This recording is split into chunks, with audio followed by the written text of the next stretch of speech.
Hello, everybody, and thank you for tuning in to the Liberty Report. Daniel McAdams is with me today, and it's nice to see you, Daniel. Good morning, Dr. Paul. I want to talk about a serious matter today because it bothers me and it's something that I've tried to prevent, and so far I'm not bragging about my results, and that is keeping our government from acting like a total dictator.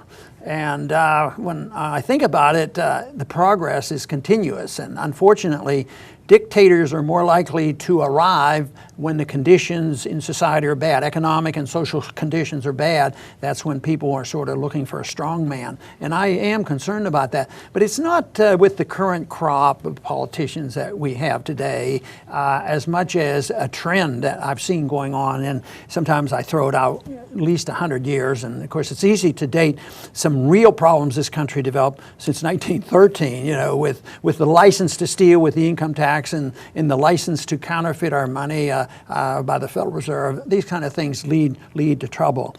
But a lot of people talk about this condition as enabling a government to do something. And the most famous enabling act was in 1933 that Hitler got passed, and it's rather amazing that the people went along with that. But there's probably a fancy name for the Enabling Act of 1933. Do you know what that is? Well, literally, I think it was about a month after the Reichstag fire. Right. And they passed the act to remedy the distress of the people and the Reich. Well, the people are awful distressed today, so maybe that's going to be an inviting thing. Those early years of Hitler, he technically took control of power of the party, which meant to control the government, in January of 33. And then the fire, a month later, they had the fire. And of course, they're still trying to figure out who did it. And the Nazis said the communists did it. But I think there's a lot of skepticism on that, on exactly who did it. But the point was, there was a major event. And under those conditions of having suffered through the bad effects of the treaty, the World War I, the Versailles Treaty, had the conditions where the people were ready, and they didn't say a heck of a lot. But the power was there, so they went ahead and passed this Enabling Act, and it's called a plenary power, which means it's a complete and absolute. So although the things that I'm concerned about, a lot of it has been happening over the years and a lot since 9/11, aren't quite as explicit, but very implicit. And there's a lot of them, but when you add them up, boy, there's a lot of stuff that people ought to start worrying about. If they want to live in a free country, you could look at these things and, from your experience with me in Washington, what do you think the odds are of us getting support, enough support to start repealing these laws? Not very good. In a sense, for our purposes, it doesn't really matter that much who started the Reichstag fire. As Professor Higgs writes often, a crisis like that leads Leviathan to grab more power. And that, for us, I think, is the more interesting dynamic, how a state reacts to a crisis, whether imagined, self-made, or a horrible attack. Yeah, I think that is important because they're always ready. We'll go over a few things that happened even before 9/11, but the one bill that we actually used the word enabling when I was in Washington, that the Patriot Act may well be an enabling act because it was so intrusive. And this was a bill that just didn't pop up. Of course, the final version, we didn't get a chance to read it, and that sort of thing. They just rammed it through. But a bill very similar to that had been floating around for years, but they didn't have that particular event. And even the neocons have written about it, and this doesn't prove anything other than the fact that these events is like a Pearl Harbor event. They'd use these words where people are really, attentive to what's going on, and they say, do something, relieve the distress of the people. And I'm afraid that attitude right now is pretty strong. And that doesn't mean that the neocons did 9/11 or anything of the sort. It simply means that they recognize throughout history the best way for the state to expand its power is to have some sort of a crisis. Yeah, and it reminds me of the first cabinet meeting for Bush. The report there was in January of the year he was sworn in. The first line of business was, when are we going to attack and invade Iraq? Yeah. And that was a long time before 9/11. So the event came along, and they were able to galvanize the people and get support. And people had to be fearful, they had to be angry, and they have to respond to propaganda. Just remember how much propaganda there was in 1990, 91 in order to get the people ready to rescue Kuwait, But finally the people went in, and that was a slaughter in many ways. And in some ways it was ineptness or who knows what, that we actually said that, we would have nothing to say about it if you're dealing with a border dispute and who owns that oil. It was sort of the green light type of thing.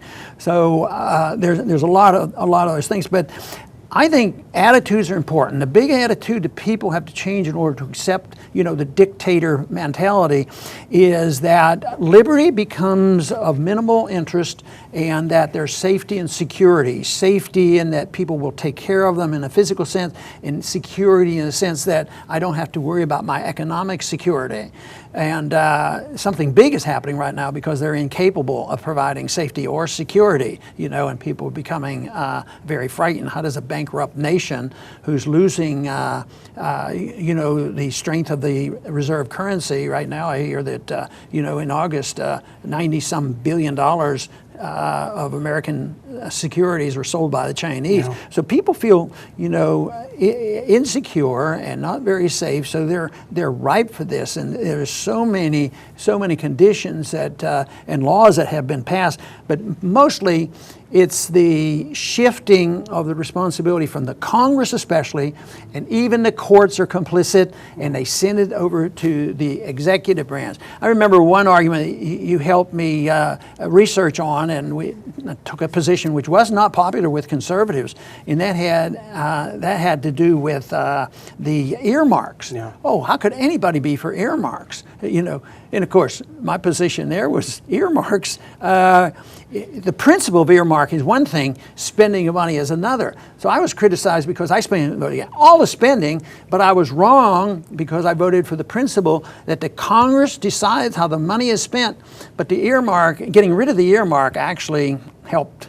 Yeah. The executive branch. You talked yourself blue in the face to people, and they just didn't seem to make the obvious connection that there was not a penny reduction in spending by eliminating the earmarks. It was just Congress throwing up its hands and saying, okay, President, you spend it however you like. Yeah, that's for sure.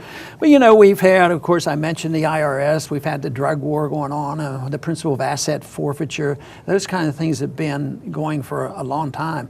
But essentially, I don't see the courts as a protector of our rights. Jefferson, of course, argued that they shouldn't be so powerful to gauge every law that's being passed. But even when they do that, they should give us a little protection. But when it comes to big issues, I would say the Supreme Court leans favorably toward the executive branch. And the one thing that is always bewildering is, why is it that Congress has been so willing to give up their responsibility and just give it to the president? A guy like Boehner, he doesn't defend congressional oversight. He just delivers it to them. So you'd say that we've had sort of a series of mini enabling acts over the course of our history, punctuated by some much stronger ones like the Patriot Act and others. But it's a long process. And that long process, I said, you could date it back to 1913 and then the Depression, and you had, we've talked about labor laws and different things like that, and that's expanded, and all these other things that have been going on. But there definitely was an explosion of attacks and delivering more power to the executive branch after 9/11. And nobody can argue against that. But mostly we said, well, that is important. This is what we need. Just listen to Chris Christie's argument on a stage, about, well, my goodness, we need this stuff, and so he strongly defends NSA. But I mentioned the Patriot Act. That was setting the stage. It came after 9/11 and shortly after 9/11. But what about the National Defense Authorization Act? I mean, that is something about holding people without any recourse. It sort of indefinitely. it enabled the president to bypass the Constitution and hold an American indefinitely. Then it's the executive branch that's in charge of the TSA. And how much leeway do they have there if your name gets put on the list? And then of course, the establishment now of the president's argument that he has a right to assassinate an American citizen. Yeah. Without being challenged, it becomes without even de being facto charged enabling. with anything. But in foreign policy, the one that bothered me the most, and I tried to express it the best I could in the campaign, was the Bush doctrine, about the American exceptionalism and our obligation to have preemptive war and do it unilaterally, not only unilaterally without other countries, which doesn't disturb me as much as individually doing it without the consent of the people. And that to me was a major thing, and that goes on. But I can't see that it's likely that even if you have a president well-intended, you're not going to get the Senate and the House or the courts ever to go along with trying to get rid of these common laws. Well, look how when you were trying to argue what the unintended consequences of the Patriot Act might be, you said they're going to use some of the spying authority to spy on us, and they said, "Oh, you're crazy. You're so exaggerating. This is ridiculous." And guess what? Yeah, but even some bills back in into the teens during World War I, the Espionage Act, it sat around for a long time. It wasn't used, so it was sitting there. It had enabled presidents to use it, but it's this current president who is supposed to be perceived as sort of pro-civil liberties and pro-peace, which is complete nonsense. He uses the Espionage Act to arrest journalists and dampen the enthusiasm of report. And look at how our whistleblowers get treated. Yeah. They don't get treated very well. But there are a few things, and maybe you can add to this list if you think of something that what do we have to think about in the future? What will presidents do? Right now, we're still allowed to own guns, but I think we have basically we have registration. You just don't walk in the store and buy a gun. So we have registration. I know that they'll want to do it, and this president would like to do it. But the big question is, will they do it, and can they do it, or will that be crossing the line? Also, the confiscation of gold. They've done that in the past. They did that back in the 30s. It took a long time to re-legalize gold, and now with the financial crisis on our doorstep, would they do it again? I don't think that's going to happen, but what I fear is that they make the gold worth a lot less, and they'll criminalize you for using it and not selling it to the government. So if gold is $1,200 an ounce and you have to pay a tax of $1,000, then you can cash in your gold, and you say, "Oh, you own your gold." All right. See, that to me is a possibility. And of course, it's guns and gold, and guns protect you as an individual. Supposedly, the founders thought against one's own government. And of course, the gold protects you against a government-run crooked monetary system. And we've done a program on holding of cash. Yeah. And that is an attack on personal liberty.